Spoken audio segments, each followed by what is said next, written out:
जय हिंद. जसं तुम्ही टायटलमध्ये पाहू शकता की आता मेलिसानंतर दुसरं वादळ तयार.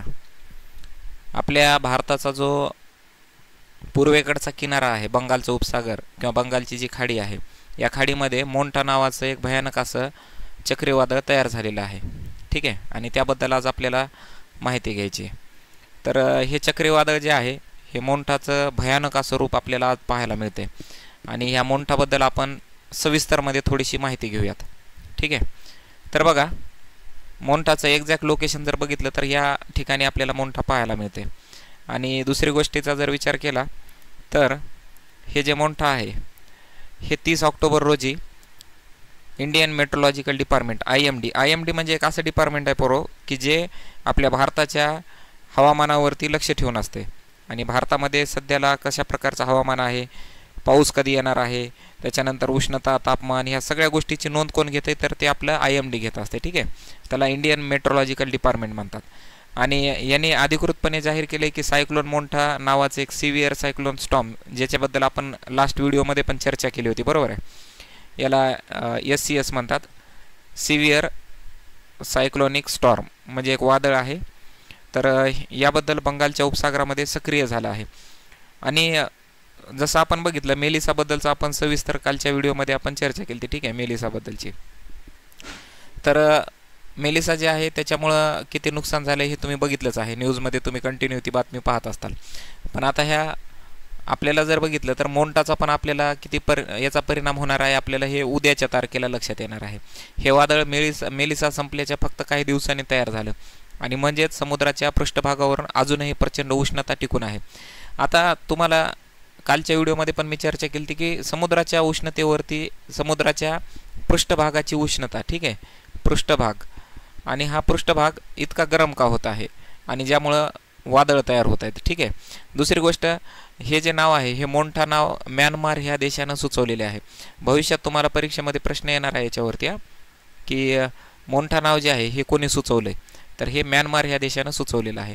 तुम्हाला माहिती आहे सगळे देश मिळून काय करत असतात, एक यादी जाहीर करतात आणि त्याच्यामध्ये ते आपल्या आपल्या नावं सुचवत असतात आणि त्याच्यानुसार आलेल्या वादळांना नावं देत असतो आपण. ठीक आहे, याचा अर्थ आहे फुललेलं वादळ. फुललेलं वादळ म्हणजे जसं फुललेलं फुल असते, फुल पॉवरमध्ये असते, तसं हे जे वादळ आहे हे पूर्ण क्षमतेनं चालू आहे.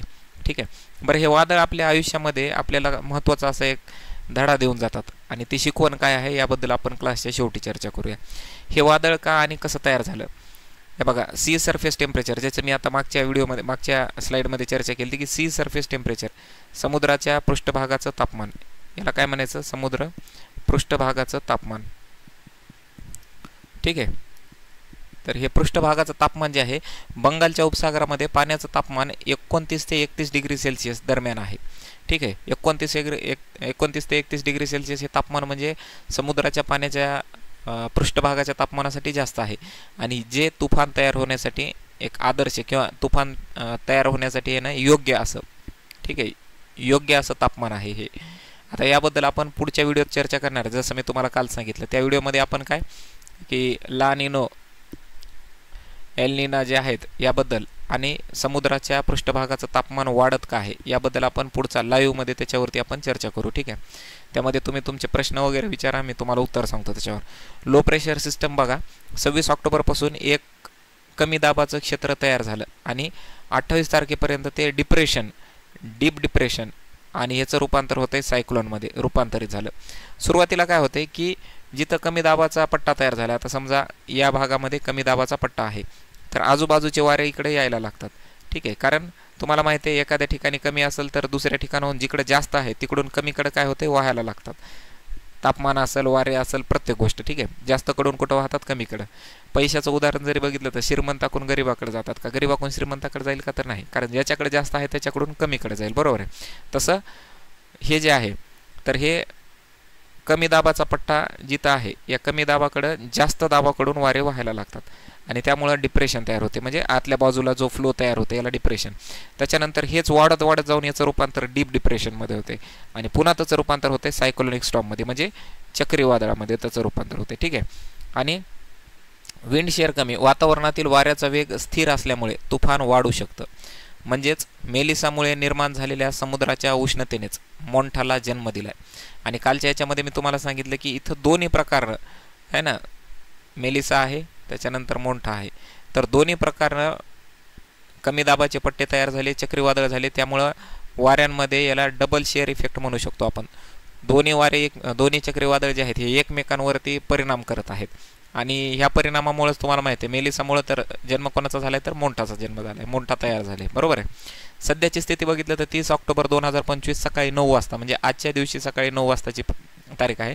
तुफान केंद्रीय बंगालच्या उपसागरामध्ये आहे. तुफानचं केंद्र जे आहे ते बंगालच्या उपसागरामध्ये आहे. इथं तुम्हाला दिसतंय मागच्या डायग्राममध्ये बघा यामध्ये. ठीक आहे. हे वादळ पश्चिम उत्तर दिशेने सरकत आहे. ठीक आहे. पश्चिम उत्तर दिशा म्हणजे तुम्हाला माहिती आहे या दिशेला. म्हणजेच आता बंगालचा उपसागर जर विचार केला आपण, बंगालच्या उपसागरामधून हे कोणत्या पश्चिम उत्तर दिशेनं पुढे सरकत आहे.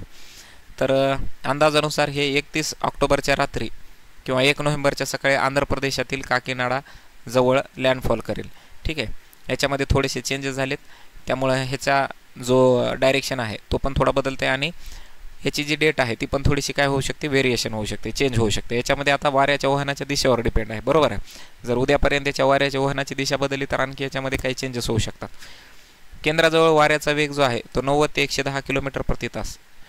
सेंटरमध्ये कधी पण याची स्पीड कशी असते आणि काही वेळा झोतारमध्ये 120 किलोमीटर तासापर्यंत वाढू शकतो. सेंटरपेक्षा थोडीशी आउटरची रेंज वाऱ्याची स्पीड कशी असते तर जास्त असते याची. बरोबर आहे. कोणतं राज्य ह्याच्यामध्ये सर्वाधिक प्रभावित होऊ शकते तर राज्य परिणाम अलर्ट आणि राज्यांची स्थिती काय तर बघा, आंध्र प्रदेश लँडफॉल क्षेत्र जे आहे प्रचंड वारा आणि पाऊस रेड अलर्ट जारी केला आहे. ओडिसाच्या कोस्टल रेंजमध्ये मॉडरेट फ्लडिंग होणार आहे, त्यामध्ये ऑरेंज अलर्ट त्यांनी जाहीर केला आहे. तामिळनाडूमध्ये हलका पाऊस होऊ शकते, समुद्र खवळलेला आहे म्हणून येलो अलर्ट आहे. पश्चिम बंगाल काही किनारी भागांवरती वारे ढग असल्यामुळे इथं काय केलं आहे, अलर्ट जारी केला आहे. आणि महाराष्ट्राच्या पूर्व भागात अप्रत्यक्ष प्रभाव, हलके ढग आणि आर्द्रता यामध्ये वाढ आहे. सामान्य आपल्या इथं सध्या तरी कोणता अलर्ट जारी नाही केले, पण तुम्ही बघितलं आपल्या इथं मागच्या 2-3 दिवसापासून मराठवाडा असेल, पूर्व विदर्भ असेल, ठीक आहे, या भागामध्ये काय तर आभाळ दिसतंय, भरपूर असे ढग आलेले आहेत आणि काही प्रमाणामध्ये आपल्या इथं पाऊससुद्धा पाहायला मिळाला आहे. बरोबर आहे. तर अशा प्रकारचं आपल्या इथं 2-3 दिवस पुढं वातावरण राहणार आहे. एक्झॅक्ट लोकेशन इथं आहे बघा, मोंठाचं एक्झॅक्ट लोकेशन आपल्याला या भागामध्ये पाहायला मिळते. ठीक आहे. आणि हळूहळू पुढं सरकत आहे. तर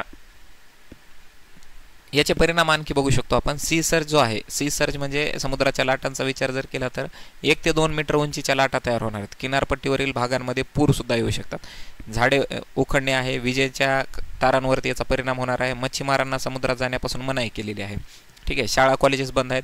60,000पेक्षा जास्त लोक सुरक्षित ठिकाणी हलवले गेले आहेत.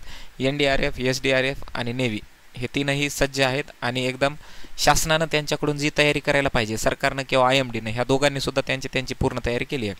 भारतीय हवामान विभागाने तुफानाचं जे काही रिअल टाईम ट्रेकिंग आहे ते सुरू ठेवलं आहे. ठीक आहे. म्हणजे एक्झॅक्ट रिअल टाईम ट्रेकिंग सध्याच्या वेळेमध्ये काय काय गोष्टी चालू आहेत याचं ट्रेकिंगसुद्धा चालू आहे. त्याच्यानंतर आंध्र आणि ओडिसा सरकारने कोस्टल शेल्टर्स उघडले आहेत. कोस्टल शेल्टर्स तुम्हाला माहिती आहे की समुद्राच्या काठावरच्या भागामध्ये, ठीक आहे, इथं जिथं इफेक्ट होणार आहे यांना थोडंसं पाठीमागं असणाऱ्या शेल्टरमध्ये काय केलं जाते, स्थलांतरित केलं जाते. लक्षात आलं. मोबाईल नेटवर्क, वीज पुरवठा, अन्नसामग्रीसाठी इमर्जन्सी टीम्स तयार केलेले आहेत. आणि IMD अलर्ट जारी केला आहे. प्रत्येक 3 तासांनी याचे अपडेट जे आहेत हे डायरेक्ट सेंटरला दिले जातात. ठीक आहे. डायरेक्ट कुठं सेंटरला दिले जातात. दर 3 तासांनी याचे अपडेट दिले जातात. IMDसुद्धा याचा अपडेट सेंटरला देत आहे, स्टेटला पण देतात आणि त्याच्यानंतर नागरिकांनासुद्धा ह्याचे अलर्ट काय केले जातात, जारी केले जातात.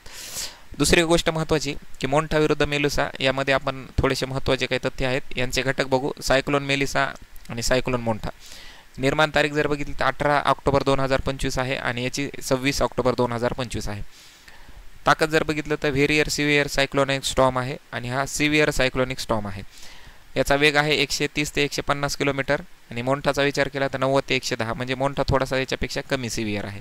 लँडफॉल बांगलादेशचा किनारा, आंध्र प्रदेशचा किनारा आणि मेलिसाचा जर विचार केला तर मेलिसा कुठं आहे तुम्हाला माहिती आहे ना, जमैकामध्ये. आपण काल बघितला ते, तुम्ही ते पाहिलं नसेल तर ते कालचावाला व्हिडिओ बघा, त्याच्यामध्ये आणखी माहिती सांगितली. आणि प्रभाव विनाशकारी पाऊस आणि पूर, भारी पाऊस, किनारी नुकसान भरपूर होणार आहे किनाऱ्यावरती. ठीक आहे. याच्यामधून आपल्याला हे चक्रीवादळ एक गोष्ट शिकवतात की माणसाच्या आयुष्यामध्ये सुद्धा अशी चक्रीवादळ येत असतात. माणसाच्या आयुष्यामध्ये सुद्धा अशी परिस्थिती येत असते की जी परिस्थिती आपल्या सगळी विपरीत असते. आपल्या मानवाच्या उत्क्रांतीचा जर विचार केला, मानव उत्क्रांतीमध्ये असे हजारो चक्रीवादळ आले असेल, असे हजारो तुफान आले असेल, पण आपण माणूस आहेत आणि आपण ह्याच्यामधून पर्याय काढत असतो, आपण याच्यामधून बाहेर निघत असतो. आणि त्यामुळंच आपल्याला इतर प्राण्यांपेक्षा आपण वेगळे आहेत, सक्षम आहेत आणि स्ट्रॉंग आहेत. लक्षात आलं?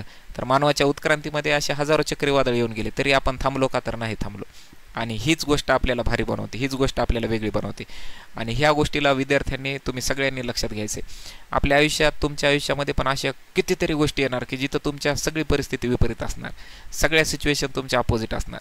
तुमच्याकडे पैसे नसणार, तुमच्याकडे जॉब नसणार, तुमच्या जवळच्या व्यक्ती तुम्हाला सोडून जाणार, तुमच्यासोबत अशा बऱ्याचशा गोष्टी होणार ज्या विपरीत असणार. पण तरीही तुम्हाला थांबायचं नाही, तरी तुम्हाला चालत राहायचं. आणि जसं आपण ह्या चक्रीवादळामधून सुद्धा आपण बाहेर निघणार आहे, ठीक आहे. याच्यामधून बाहेर निघण्यासाठी आपला देश तयार आहे, देशातले नागरिक तयार आहेत. आणि तुम्हाला एक माहिती आहे की आपल्या देशामध्ये ती एकोप्याची भावना आहे ना, ती लय डेंजर आहे. आपण एरवी किती बी भांडणं करू एकमेकासोबत, पण जर कधी अशा सिच्युएशन आल्या तर सगळ्या जाती, सगळे धर्म आपण सगळं विसरून माणूस म्हणून एकमेकांच्या सोबत उभे राहत असतो. आणि हीच आपल्या देशाची खासियत आहे.